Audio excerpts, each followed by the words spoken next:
Guys, I know it's been a couple of weeks since I've had a guest on. Things have been a little bit quiet on the podcast, but we're going to pick things back up. We're coming up for Mental Health Month in May, and we're rolling out some amazing guests before then, and of course during May.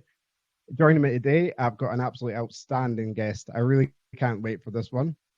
I think it's so vital that we look, when we talked about mental health, we look at it from a completely broad spectrum in different ways and different therapies and different beliefs that can help each other understand each other's mental health. So tonight we have Joanna Kacpryzcka, sorry, who's a hypnotherapist, a medium, and a quantum code channeler.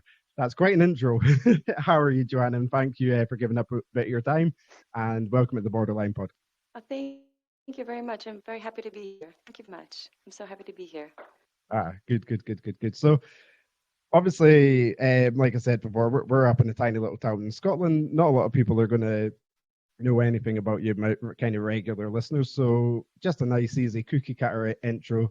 Who is Joanna, and how did you become the woman that you are today? It's a wonderful question. So, who is Joanna? Now, Joanna is I'm a hypnotherapist, a medium, and a quantum code channeler. And I'll explain what that actually means, because a lot of people don't know what that means. I actually had to create that title. So, most of my life, not since I'm very sensitive to the other energies, meaning ghosts, spirits, and energies. It's not even just that alone. And it's just that intuitive knowing about people, things, predictions, like the most common one I had actually is deaths, or this, which is, not usually the most pleasant thing you could have as a child. So it kind of, when I was younger, it scared me, honestly. It scared me. I was confused. Back in the day, I'm 38, we didn't have like YouTube, or you could just Google something, like, why am I feeling this way? Or my family was very conservative. So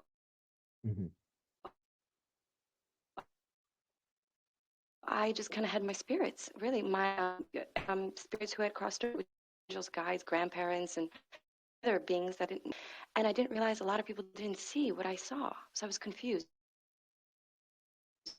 even more so. So really not until my 20s, I kind of dived into, kind of developing more understanding. I actually went to a psychic, and she told me that, I had these abilities, and she guided me. And and from then on, I still didn't really discuss it as much because I needed time to process it. Everybody needs time to process their own way, especially whatever lessons you go through in life, right? So, onward, when I reached about age 30, around 30, I was so interested. I've always been interested in the mind, how the mind works. Why do people do what they do? It fascinated me, and, I always learned, psychology and different things and just helping people, really. So in my 30s, I decided to become a hypnotherapist because I came across this woman, Al Weinman, from YouTube, and she's a hypnotherapist. And I was watching her, and she announced that she was doing like a session in a small town that I was living in. I was, but in comparison. So I went to this seminar, and I was blown away at what she has done, how impactful hypnotherapy really is. Because I went to spaces in my mind I never knew even were there inside of me,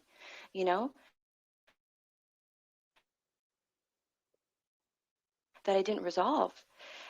And that helped me a lot. Bringing them things, and that helped me the most. So fast forward, I became a hypnotherapist in 2020, and I took a few years off because I had my daughter, and I came back to it last year, and it's just been amazing. I love what I do. I've so many amazing clients who come back to me in my way. Just a hypnotherapist, very gentle process. It's like talking to a child, because we'll talk about it more, but our impactful moments, really, where they stem from? They stem from my childhood and adolescence the most. The reason why is because we're in theta state when we're children. That means you record everything. You're a sponge, and so knowing that impactful moments as a child, you take that on as an adult. So the reason why I wanted to become a hypnotherapist is to help people, because I've been there. Trust me. Oh, I've been there. And all the highs and the lows in life, in my own way, in my own life. And so by seeing the clients, like, Some of them instant healing, really, like, and other ones take time and they follow up with me and they actually tell me like, hey, Joanna, by the way, I'm actually having a much better relationship, with my family or the partner, or I got a good, amazing job, or the health, whatever the case is. And they follow up with me. So I just absolutely love what I do because I know it's so impactful. It works. And the way that I do it is very unique also. So I'll just mention the last thing because I can keep talking, right? Is the mediumship. So the mediumship, I tie that together is Yeah. like when I have a client and and I'm sitting there with them and suddenly their spirit comes, because they kind of pop in. They know that I'm speaking with this client, and I say, would you like to talk to them? So I could actually just give them information, or they actually come through the session, which is amazing, right? It's kind of like, in a sense, never been done, because I want that person to feel what I feel. I want that person to understand they're psychic too. They're intuitive. They have all these abilities that I have, really. Even pets came into my session. So that's the rundown of Joanna, and then the quantum thing I'll definitely get into, but that's the experience I had. So I will mention in this discussion. So that's Joanna for you. So you mentioned quite at the start there that obviously you had quite conservative parents growing up, and obviously you were trying to understand this ability, this gift, you could call it as well. How hard was that kind of growing up then? Like as you say, not really being able to talk about, especially about something so life changingly massive, that not a lot of people quite understand. Yeah, exactly. It was very challenging because, especially during that time, each generation has their challenges. And I was talking to my mom actually the other day, and her generation, I don't want to say it had it even more challenging because they were even more closed off. There was no talking. There was like, a child doesn't speak, you don't speak, depending how strict or not strict the parents were. Each generation actually gets more understanding, more knowledgeable, and there's more love and compassion, But so my parents were a little more understanding than their parents. So my parents were just very conservative. They're both two two Capricorns. So if anybody knows astrology, so they're so I was in that kind of scenario, whereas they're very like work ethic, work, accomplishments, and goals, and everything else kind of like on the side. So, and I was you know, um, processing a lot. But what helped me is you want to call it the invisible world. It's all around us. They're actually not in a creepy way, where like pop in at the most uncomfortable situations, but they're there to pop in scenarios that are actually very heavy. And I know some people sit and go, I don't see them. What are you talking about? But I know you must have had cases in your life, every single person, where you felt something. You got goosebumps, you saw a flash, you saw like apparition, something of a paranormal experience, too small to larger and multiple maybe, because we know that this is true. So when you're asking that, yeah, it was very challenging, and there was a lot of confusion that I really had to go through. I was very scared actually. When I was younger, I had anxiety a lot that I actually had to go to the doctor for, but not on medication. I wasn't on any medication. That's a choice, right? And I don't judge anybody. If you feel you have to take medication, then it's to each their own. I actually had a cap put on my head to make sure that it was like a new technology. It was very weird, but it was a cap on my head to make sure that I'm kind of whatever, normal, stable. It's not even normal. And he said I was the quickest healer because he said there's nothing wrong with you. I was like, okay, well, great. um, so in conclusion is like, you know, we have to go through our own. We have to go through our own, and we meet people in our lives that kind of change our perspective. And we evolve if we choose. And so my choice was to evolve and grow through the to bring me to.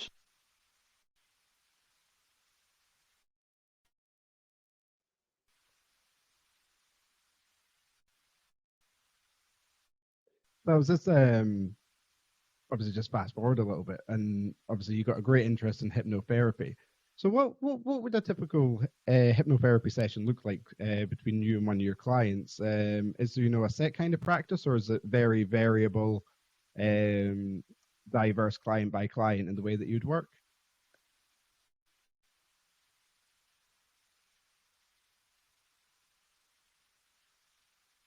Sure. So how the session runs is I kind of develop my own over time because I like to perfect the method.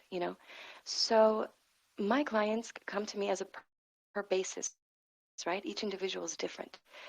We go over their goals and ask them to pick three because, I mean, they can give me it's like, going to get to three, but most of the time I do get to the three because that is my goal, you know. So we cover from if they have questions in relationships, their own relationships themselves, a partnership, their family, and then we can, go into careers. Is this my career? Should I be doing something else? Why couldn't I?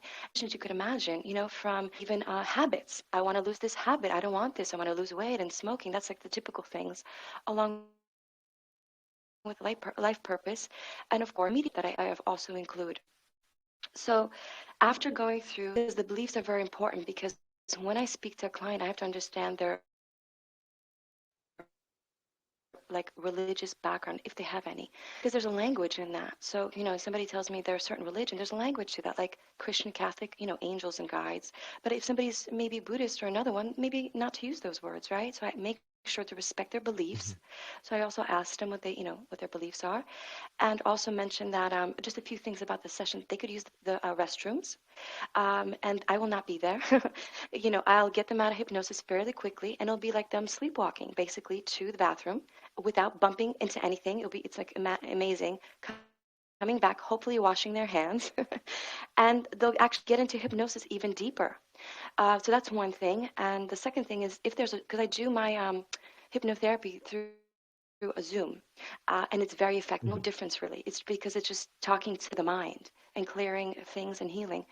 So if there's a dropped call, which I haven't had, I just kind of let them know in the script to ease their minds that they're going to get out of the hypnosis after 2-3 minutes if they don't hear my voice. So they're safe and comfortable. Very important to me to let the client know that they're in safe hands, that they're in a comfortable space that I create, like talking very gently, like I let the soul guide me.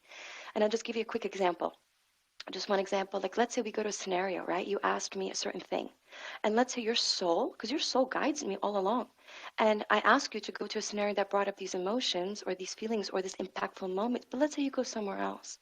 And I always ask the client, do you want to go here? And sometimes they could tell me no, like they're not ready. That usually doesn't happen as much. They usually do want to go. There's a reason their soul, if they don't, go, no, okay, we're not going to go there. Your soul is not ready. I'm not going to put you in that state because I want to create a safe, comfortable, healing process, and maybe other hypnotherapists don't do that, I realize, actually. So I perfected my own craft where I'm very gentle about it, and I think that's the way it should be. Healing is a gentle process, guiding people, on their own terms. And so that's kind of the basis, like how I kind of work. Yeah, no, amazing. And it's so good that, like you say, you respect everybody's individuality. Using certain words might cause offense and whatnot. It just shows the level of care and commitment with the work that you do. Would you say that you see sometimes an instant improvement within your clients because it's such a different therapeutic route than typical, I'll say, Western science therapy routes? Yes, exactly. So I want to just kind of get into that. That's a great question because so to me, and I'll give you examples as well. So the thing is, the way that hypnosis even works, I want just people to understand is that it's an expedited process of healing, and I'll explain as to how. When let's say there's different therapies, right? There's talk therapy, there's meditation. I mean, there's so many. I'm not going to list all of them, right? But let's say those most common ones, right?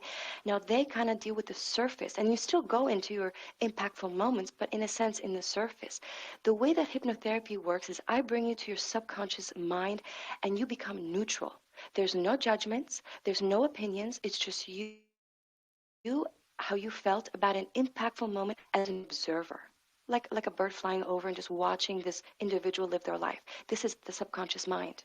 And when you get to that impactful moment, you could unravel how you felt, what happened, and kind of get to it to to get a better understanding why it happened, not to change the scenario, but to understand why did it happen, and understand like a much deeper understanding that had maybe nothing to do with you. Maybe it was just an example, maybe your parents, and you realize, oh wow, I guess I didn't see that, I didn't realize that as a child. So we kind of unravel and understand better the situation, so you can understand and heal from that point on, really.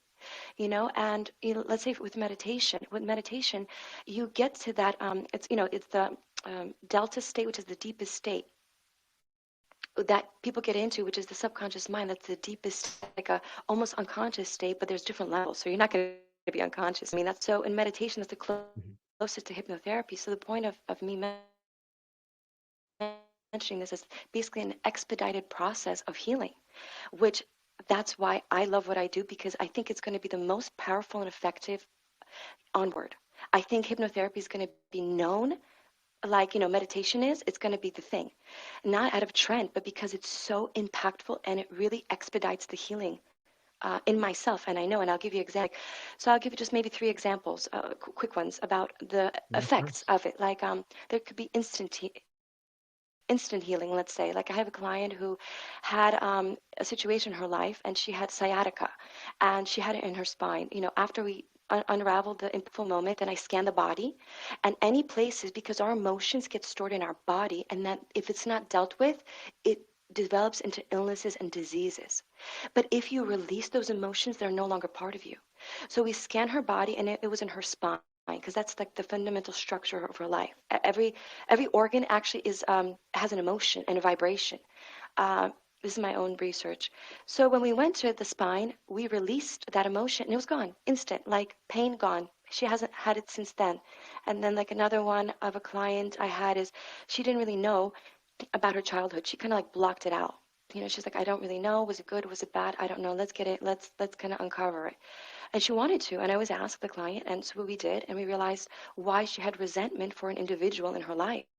She didn't understand why in her conscious life. Like diving into her subconscious, she understood why, and she healed that aspect. And she came out of it like so, with so much clarity, going, wow, now I understand and what I need to do about it, you know? So that was really, and another one was, let's say, pets. So being a medium too, I see both spirits and pets. They come into my session too, all kinds. I don't mean just dogs and cats. There's like, snakes and lizards, and people actually were connected to them like their own friend. Really, um, and so like when this individual was a pet lover, and the pet came to me, it was like just kind of, it was on my foot. I felt it on my foot, and he kind of jumped on my lap, and I said, like, would you like to speak to, like have this pet in your session? And he actually showed up. I can't promise, but I felt that this animal would, and he did show up in the session in her state of hypnosis, basically, which is like a dream state, and she was just so overjoyed, and that pain she held on to, because the way he died, she thought it was her fault, but it really wasn't. She let that go, and it was beautiful to see. So, and then she ended up, telling me more things about that in relation. So there's all levels, right? There's instant to long term. So I hope that explains some, questions that you Oh had. yeah. Oh no, very well done, very well explained. And thank you, just obviously for reiterating exactly how the hypnotherapy works. And so something that I teed into there was I meditate a lot, and I like to visualize my meditations, and used obviously the kind of the birds flying over, looking at an emotional state. And it's so true what you said about hypnotherapy being so useful, because something that I find when you come across these memories or something when meditating is that you're just not too sure how to navigate your way around that. You're trying to understand it, but you just can't. I take it hypnotherapy would potentially be that missing link for someone like myself.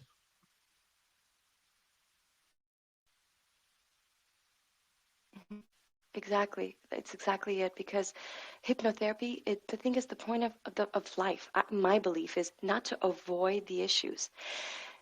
And this is the thing I think we really need to talk about in society, is not to take an issue. Everybody struggles. Everybody goes through pain. We're all human. We all have all these vast emotions in our lives. And if you don't, then you're AI. I'm sorry, the human experience is all of it. Yeah. And the thing is not is not to cover up the emotions. There's pains.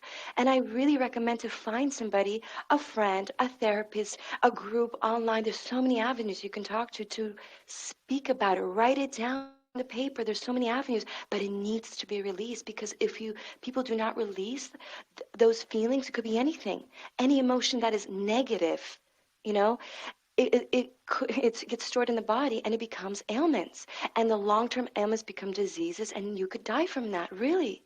Even in my research, in my own research, out of curiosity, I was like looking at ancient textbooks and different things, and it does confirm it for me. They even said each organ is a vibration. It's actually vibrating on its own vibration, and that's where the emotions resonate, and they get stored there. Like, let's say a heartbreak goes in the heart, different things. So super impactful, yeah.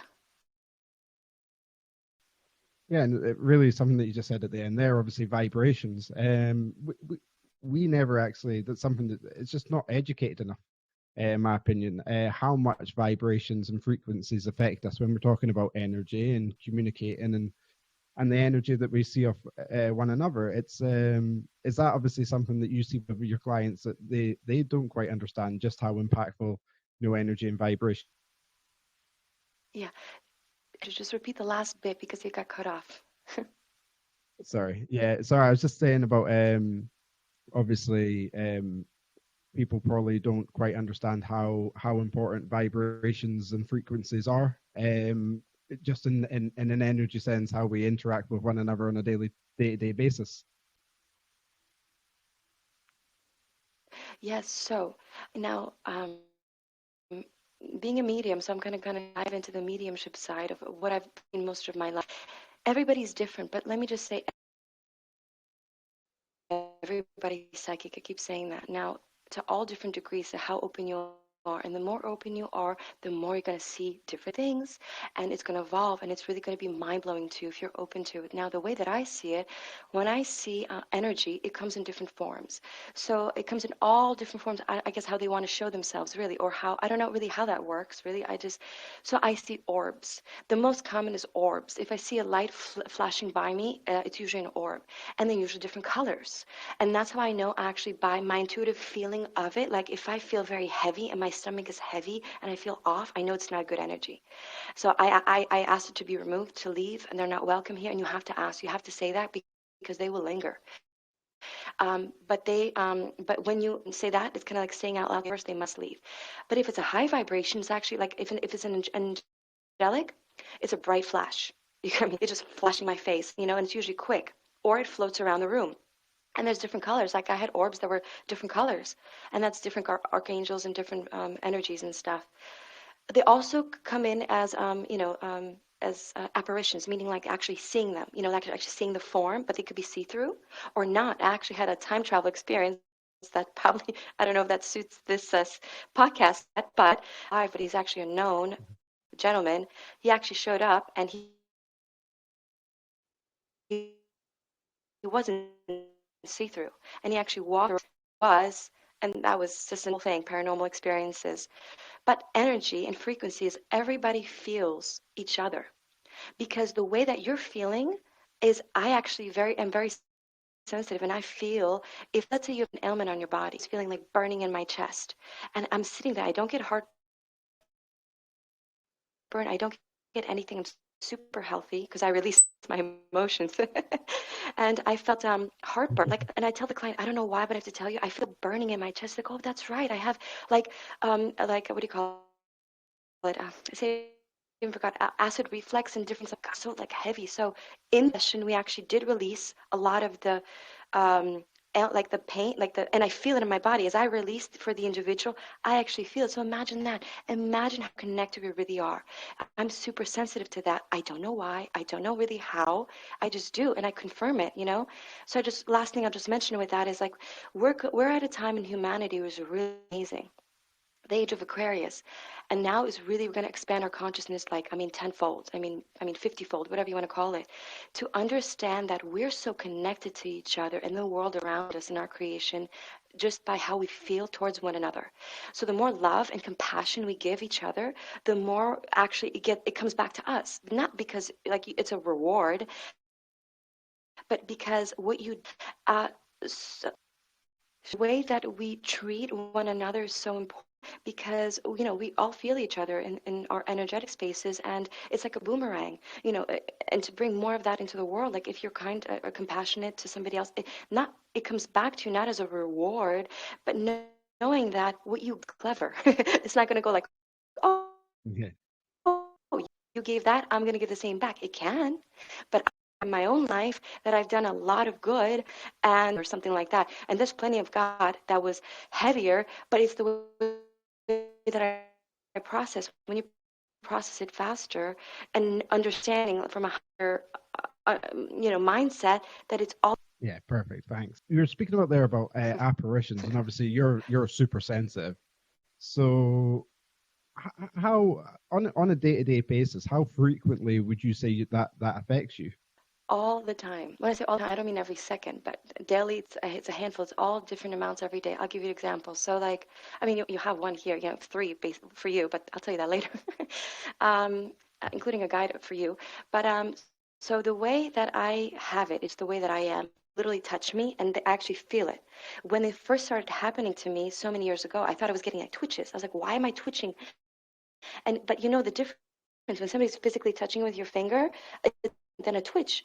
I try to I'm a healthy or something, like because it's not been talked about.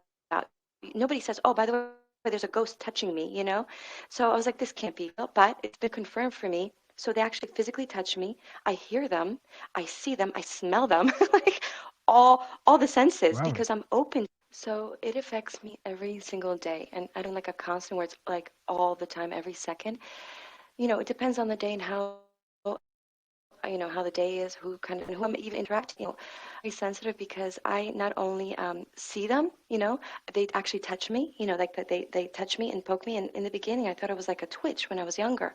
So I'm a healthy skeptic. I was just dismissing it. I was like, there's no way that that it's like a ghost touching me because I've never heard of that. But over the years, I confirmed, when they touch me and they tell me a message, it's kind of like, excuse me, I'm here, but I could physically feel it on my body. I smell them. I hear them, all of them basically is because I'm open to the energy and I'm open to hearing, who it is. And if it's a negative one, clearly I say no, thank you, and ask them to leave.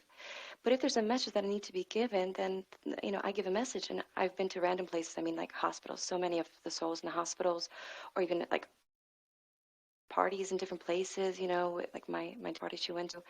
And I just give the message. So, and I know that, the last thing I'll mention in relation to this is that we all are psychic, and the more we evolve and be open to this knowing, the more we on an individual basis are going to see and feel all of this, and actually it will increase. I Mhm. believe that we're going to hear more actually seeing spirits, feeling them, talking them, communicating with them, channeling them. It's going to be more and more active. Yeah, no, that's so true. It's I actually work with somebody who says very similar along those lines that more and more people are becoming open to this idea of other feelings, of other energy, of other living away from the norm of what we've been taught for, for all our lives. And like you say, the more people that are open to these ideas, the better and more helpful and useful it will become in the future.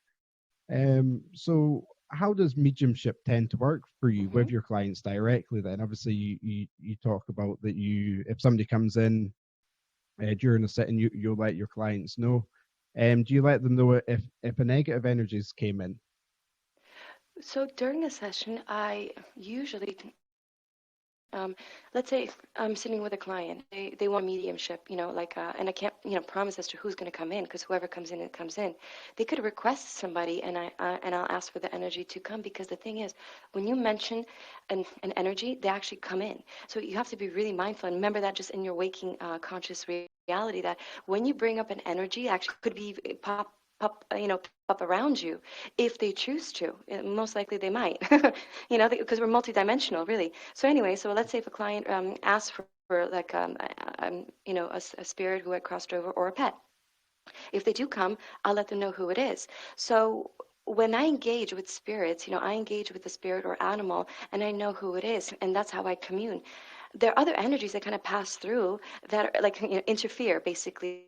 Other kind of like tricksters, as I call them. They actually can't physically do anything, even though all the stuff we hear on the internet, really, but they can't physically do anything to us other than actually just mess with our heads. That's it. Really, that's all they really want to do. Because then we are the ones who take actions, in our thoughts. It's a creation is in the mind, basically.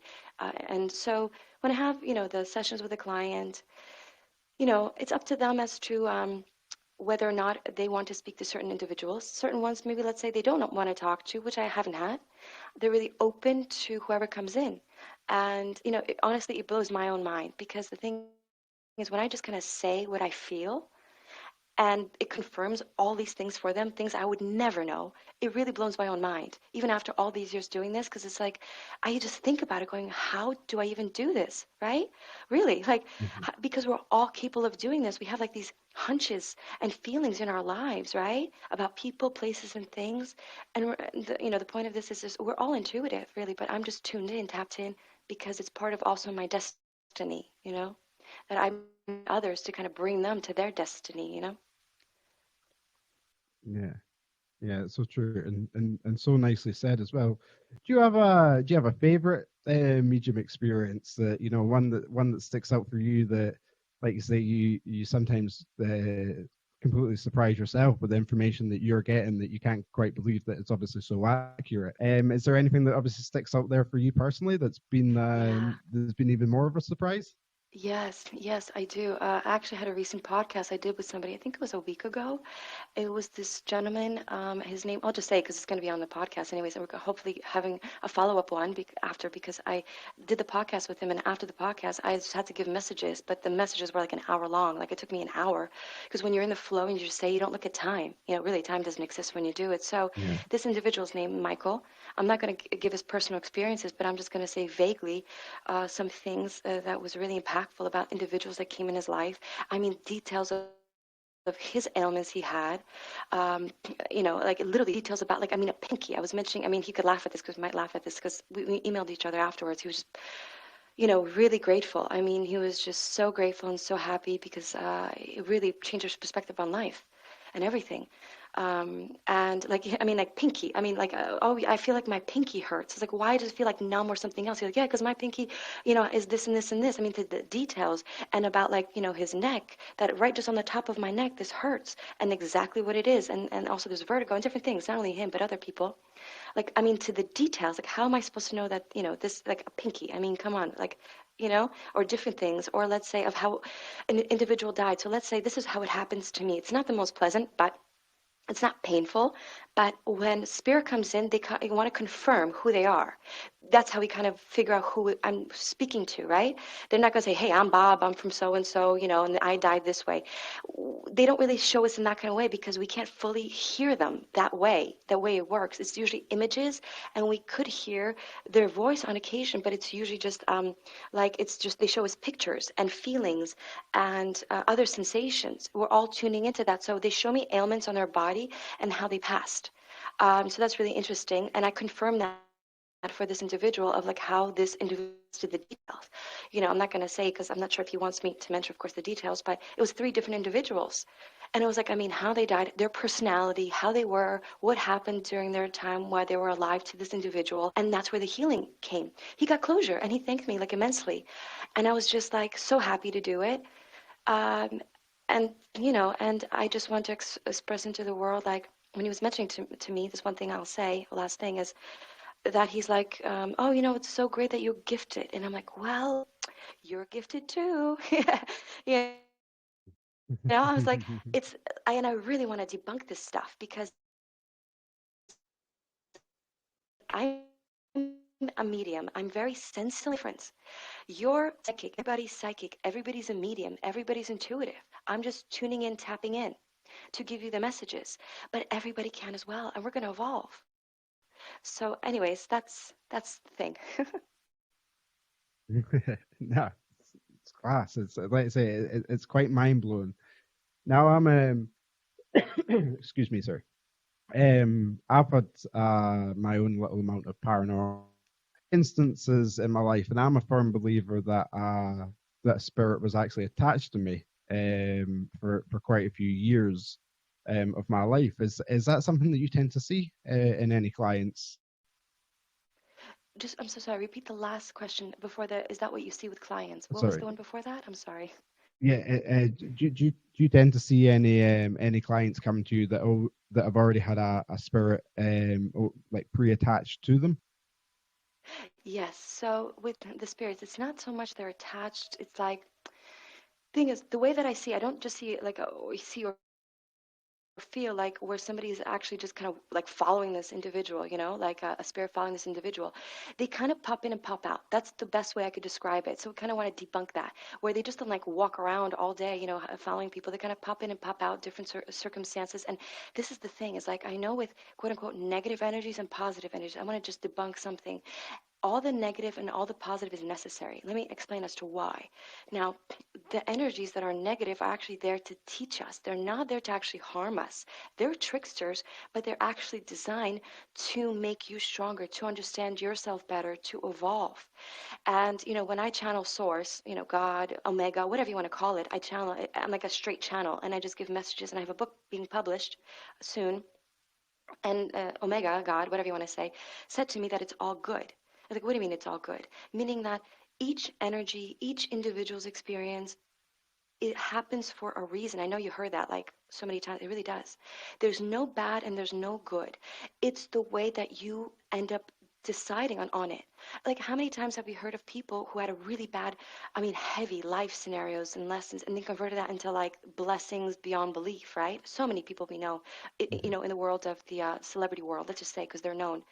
And the other way. People could take their negative scenarios and really just continue and spiral down because that's what they choose. And, you know, God, source, whatever you want to believe, gives us that choice to choose. So even when people say, hey, you have a negative energy around you, well, to me, I go, okay, well, let's talk to it. But let's see what it's about. Like, if it's really trying to, like, do something really bad, then I will block it and I'll just ask for the lesson, like, why this energy is around them. And we're just going to get the lesson. We're not communicating with this negative energy. We're just getting the lesson from it so they could understand, oh, I get it. So they're there because of this lesson. So I think I just want people to understand that aspect of it. Yeah, no, it's really important that, like you say, you debunk as you go because, like we spoke about before we started recording, aligning mental health with spirituality, mediumship, they both carry their own set of stigmas and taboos. Um, was that quite a hard hurdle for you to overcome? Obviously, when you devote a profession to that, or obviously you've got quite strong core beliefs. So did you find it quite easy that this is exactly what you were put on this earth to do, and you need to continue doing it? Yeah, that's a great question because that is like, half of my life. I like to, not that I like to say, it's just I really had really tough lessons, really. And like, there's times like I said, like I'm lucky that I'm even alive, honestly, because there's times I just had enough, really. And it Mhm. pushed me to my limit. But, my guys and I kind of go through it. And there's times I actually almost died without my, doing. I'm still here. So then, fast forward, my parents were very religious. And I'm very not because I see the world from different eyes. I don't see, I'm sorry, and I respect whoever is religious. Really, I'm not here to change your mind. I am just here to speak about my own experiences and to each their own. But in my family, they're not the same people because we had our own lessons. And if you, spoke with my mom actually about it last night and the night before, saying that she was, whoever she was, but she's a different person now. She's not as religious, not because she doesn't believe in God. It's just, there's certain elements in religion where it's like, you feel that there's so much blame and punishment and like, oh, but you did so much bad and like all these things certain religions do to make you feel like you have to kind of be a certain way, that kind of hold back people from living their best life, honestly, like this blame, you know and so, because I had that contrast in my life, it was a lot of struggles of, I used to, to be honest, when I was a kid, I used to run away. I said this in a different podcast, I used to run away. And I wasn't a bad kid. I didn't do any drugs 'cause I didn't choose to. If I could, I could have probably, but that wasn't in my path. I didn't want it. I didn't even smoke. I didn't do anything other than I just didn't want to be in the house because I had enough of this really like being grounded all the time for nothing, what I believe was nothing, And so that was my struggle of like, of having parentals, who kind of, you know, loved me as much as they can, but what can I say? They didn't know better. They only did what they knew from where they were. And I spoke with my parents about this. I had a whole healing session with them for years where we kind of concluded is like they did the best they could for what they knew. And we released the blame from all parties, and they said, Joanna, we didn't, if I could have knew better, I would have done better. But this is how I knew how to love you, and so, in the struggles,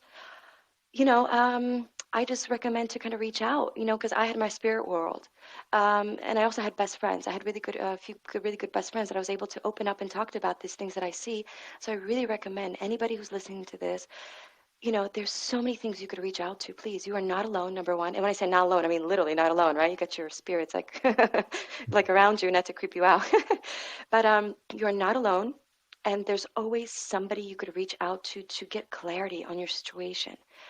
I mean, groups for free, really. I mean, everything is connected online now, right? So please, anybody listening to this who's struggling, there is a way to get clarity on your situation. Your situation is not as bad as you think. It really, there's a silver lining underneath it. So I just want to kind of emphasize that. Yeah, that's really bizarre. That when you sorry, I just had a little bit of feedback in my ear there. That was actually quite weird because it sounded like it was other words. Which has put me a little bit on edge just now, given the subject of what we're talking about. Sorry. It's made my mind go completely blank. Sorry, I have to mute it. I'm like so sorry. I'm so sorry. Um, Nothing to be afraid of, I promise. no, it just totally cut me off there. It totally cut me off. Yeah, no, just that's such beautifully put in, and such an important message that we're not alone, and as much as sometimes we think we're in such a horrible situation. Something that you used, a phrase there that I always use, is that there's always silver linings. And I believe that comes down to our own perception and perspective of life. And obviously, I totally believe that you'd align yourself with that as well. Is that life is what you make, and it is what is out there, and it is what you see. But there's so much more to it than what meets the eye. And mediumship is obviously so misunderstood maybe at times, in the greatest respect. What's the main benefit that you see for mediumship between you and your clients? So one of the main benefits that I see that I absolutely love talking about is, the point of it is the healing and the clarity. So healing, a lot of people don't even realize that they're been wounded from their past experiences, really, because they kind of block it, dismiss it, kind of go about their lives. And they kind of go, okay, whatever, affected me, didn't affect me, and some people are aware.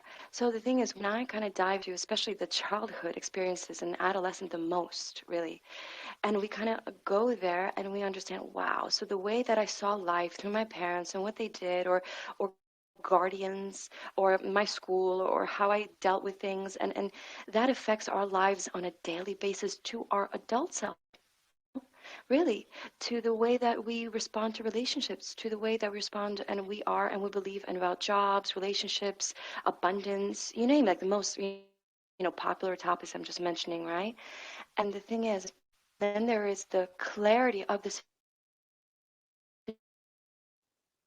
situation from a bird's eye view. Like, you get to see your life from an observer aspect. So you're not judging yourself. There's no judgment, there's no blame. You just look at yourself going, oh, I looked at it from this way, I get it. So, oh, this happened, and you kind of look at your life like a movie. And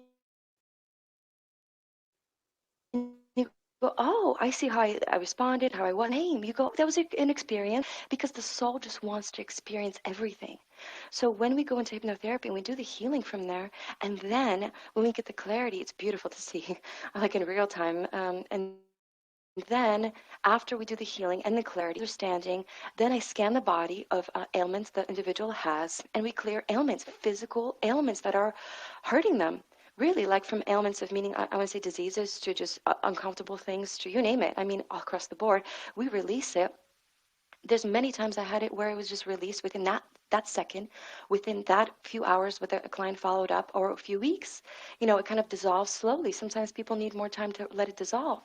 And then once, they follow up with me and I hear them, because I love following up with them and hearing like the impact it made. That's what makes me love what I do, because the impact, because I know it's so impactful, and it's life changing really, but it depends on the soul. Each soul is at its own evolutionary stage, meaning some souls get a little bit of healing and kind of goes onward and they need more time.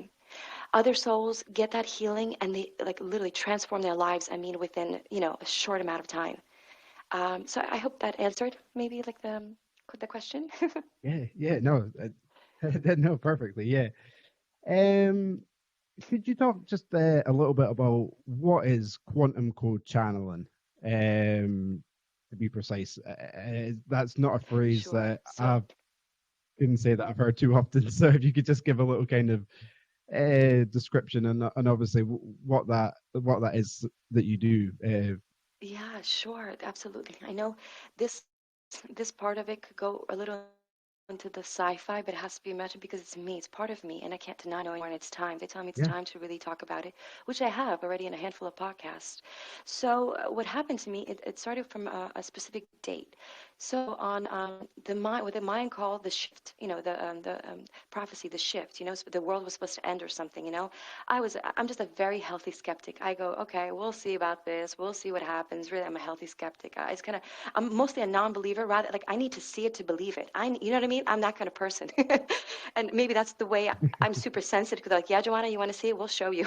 Okay. So this is what happened on that day. No expectations, right? It was December 21st, 2012. And that evening, I didn't plan anything. I'm like, let me see what happens. Ooh, big shift. So on that day, I was living in Denmark at the time, and about 10:19 at night, a frequency like a tuning fork. If you were to hit a tuning fork, it was like, and imagine it being right next to both ears. It was so loud in my brain, and my brain felt like it was vibrating. It didn't hurt, but my brain was just vibrating on this frequency. It was so loud. And it happened for about 2, 3 minutes. Next thing I know, there's a green orb floating around my room. I was like, this is just weird.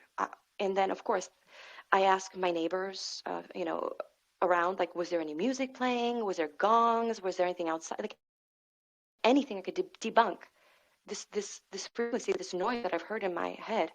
Nothing. And whatever, another paranormal experience that I had, like a whole handful of them, right? So about 5, 6 months later, out of the blue, and I started seeing basically the like crystalline codes. Like they call it and I'll explain what that is. So I kind of gave it a name. So what it is from that moment on, we had a shift. Actually, something really massive happened. But of course, it's in the invisible spheres, as you want to call it, right? So what happened is basically we are ascending, in our spirit evolution as humans. I mean, these photonic codes. I mean, you can call all different names. It basically looks like a crystal, so it's see-through, but they're photonic. They're made out of light. So our codes are made out of light. Codes meaning the codes of creation of your life. We all individually have our own codes of creation, meaning the life that you're creating, and kind of spirals like a snake and a tree combo. It's like a snake into like a tree, and you have these intersections, and in these intersections, it circles. In that circle, sacred geometry. This is what I see. Now, each one of us have our own sacred creation of these divine blueprint codes. And the way that I see mine is when I'm at a place in my life, in my timeline, and I'm actually closer to, because we have free will and destiny. It's like this. We have points in our life that are destined to happen, period. We signed up for those. And now the free will part is, God, Source Omega gives you free will, meaning how are you going to go about it? Meaning what vibration are you going to give this event is going to bring you to what you're going to get, in a sense. Who you are is what you're going to get, in a sense. So when I see an event in my life, it's shown to me and changes every few days, weeks, depending on where you are in your life. So the one that is closest to me and I see it more visible, that is the one that I'm actually creating, and it's coming into creation. And the one that's kind of in the back, it's the one that it's not it's not relevant. It might not actually even be created because we would just walk timelines, you know. And so this is the way that they explained it to me, basically, and it needs to be mentioned about this, like just mention one thing, like, Einstein said we're 99, don't quote me the percentage, I think he said 99% invisible world is around us. That's what it is. We are made out of light. I know this is kind of like out there talk, but it's just what I see. We are at core light. Okay, even I think in the Bible even says that, but I'm not religious. Even says, "Oh, let there be light" or something. At core, we are light. Creating our reality.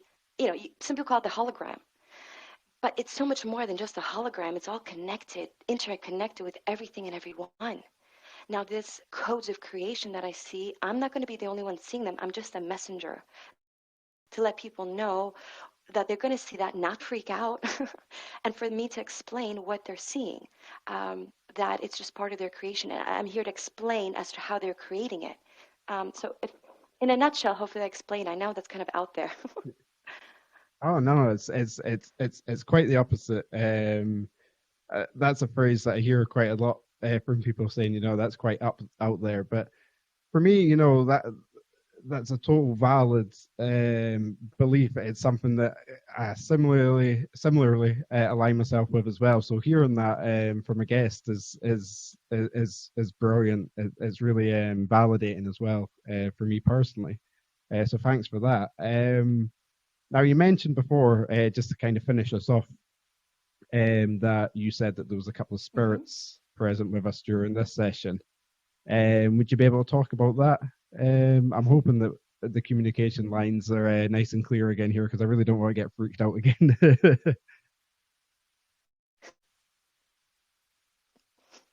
Sure. So I'll mention some.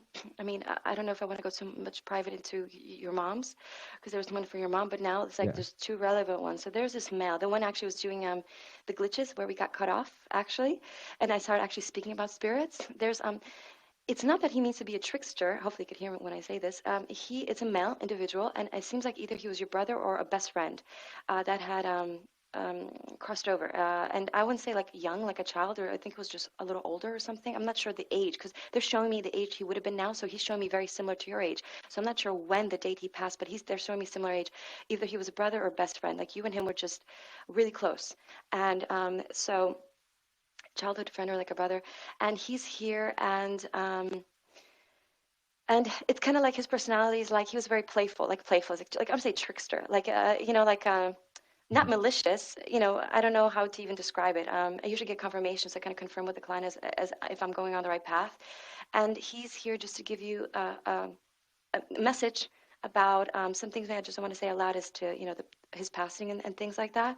Um, so we can confirm, or later you could tell me if you have anybody in mind Yeah. that comes to mind.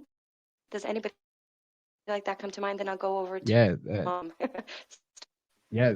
Yeah. There is actually. Yeah. That's quite bizarre. The age thing as well. When you're saying would have been about my age now. Yeah, that's totally relevant. But out of Hmm. respect to potentially that person's parents that might be listening, we can talk about that after we're done with recording, if that's okay. Hmm. Yes, yes, exactly. So you could even cut it out if that's not. So that's why I kind of say vague, but Yeah, not to details, right? Um, so there's one about your mom, which I'm going to be just very vague about because usually when I do discuss it, I usually do it after the podcast because it's such personal information. So there's somebody that came for your mom, yeah. and the thing is just saying like I don't know why, because there's two. It's like it was like both. I don't know if it's like both. It's like it's like two people kind of want to talk at the same time in a sense. Like it's kind of like this person came in before, and I just see like a female more so. So I don't know if it was like meaning her mom, like her like grandma or something. But she's showing me white hair, Mhm. like pure white hair. So I don't know if anybody relevant that she could relate to, pure white hair. When she touched me, she was very gentle, and it's something to do with your mom. That what she's going through, and she's telling me ailments or something like that with your mom. Ailments that's very very relevant. She's telling me. I'm not going to go personal, but ailments that she dealt with, because she had different ailments than she does, but there's just one specific that your mom might be considering or thinking or kind of trying to figure out how to kind of go about it or how to improve it or whatnot.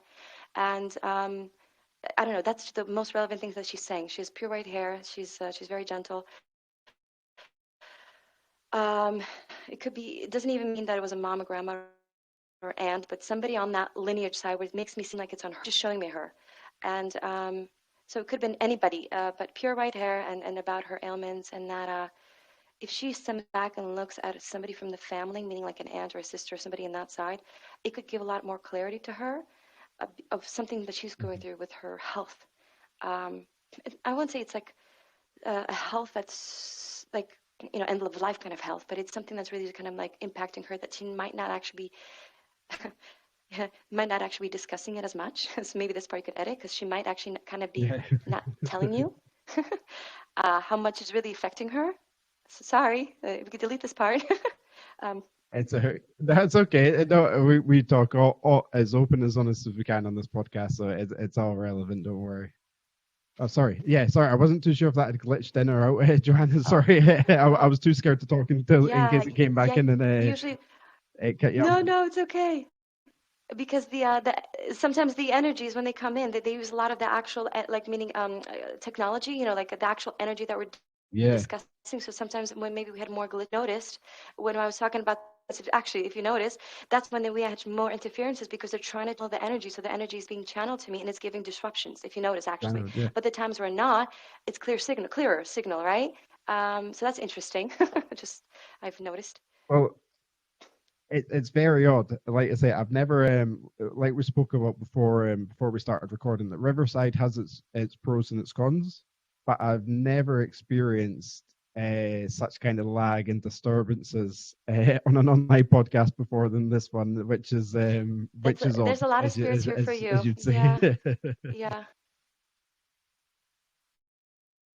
Yeah, they do. There's other ones here for you, but this we could get into our time, especially on your mom's side. There's more on your mom's side, basically. But yeah, there's like I don't know, like now like five or something. The two I spoke about, and there's like three more that Wow. like,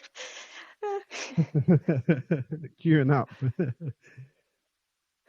Well, Joanna, I won't keep you any longer. You've given up a lot of my time today, and we can talk about obviously once we finish recording, a little bit about the other people that have came in to talk with us. I'd Mhm. love to have you back on to talk more about quantum code channeling. That's something, like I said at the time, that's something that I've got. Although I wouldn't have defined it as that, that's something that I kind of do align and believe in myself with my core belief. So certainly to discuss that with somebody like-minded would be a brilliant opportunity. Is there any message that you would like Oh, to that'd be say just wonderful. to Yes. any Hmm. listeners as a final message, in hope and potentially from a different side, a different perspective? Sure. Yes. So the one that is kind of letting me know, channeling the information out, especially to your listeners, is you have to understand is there's no blame. And then you're like, oh, what do you mean there's no blame? Blame done onto yourself or blame done onto you. Okay, and that you take in and really take in, and it's very painful. So when I say no blame, it's like when you just accept the situation, not to forgive the person going, I forgive you, it's absolutely fine what you did. It's not about that. It's about accepting that it happened and going, I accept that it happened. I can't change it, but I could change the way that I think about it. So let me get more clarity as to what is the lesson from it, really? What is the lesson from this experience? And I always kind of tell that to myself, and I had some really challenging stuff. So I kind of sit back, and it takes time. When you're in it, you can't think about this stuff. You have to just sit with it, cry it out, but I do recommend just to have a positive outlet. Don't go into the toxic one, go into like positive, meaning dance it out, sing it out, go do crafts, go work out, go just do something positive to release that emotion and then speak to somebody about it, write it down, whatever you need to do, really.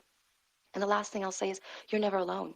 And I don't mean in the spiritual realm either, which you're never alone, really, but in the sense of even in the physical 3D realm that you could reach out to somebody. So whatever listener is listening to this and they're struggling, really, you could reach out. Really, Google free groups, Facebook groups, YouTube groups, you name it. Now we're all connected, and there's a reason because we're here to help each other out. We're connected to one another, and we're here to kind of solve our problems of the world, of each other, just to get evolved. So that's my little message. Mhm. No, as with as with most things you've been on this podcast, that was very eloquently and beautifully put, Joanna. So thank you again. And again, I'd just like to say, thank you so much for coming onto the show. I know, obviously, even with a core belief, like I said, there are stigmas, there are taboos talking about the subjects that we've discussed even today.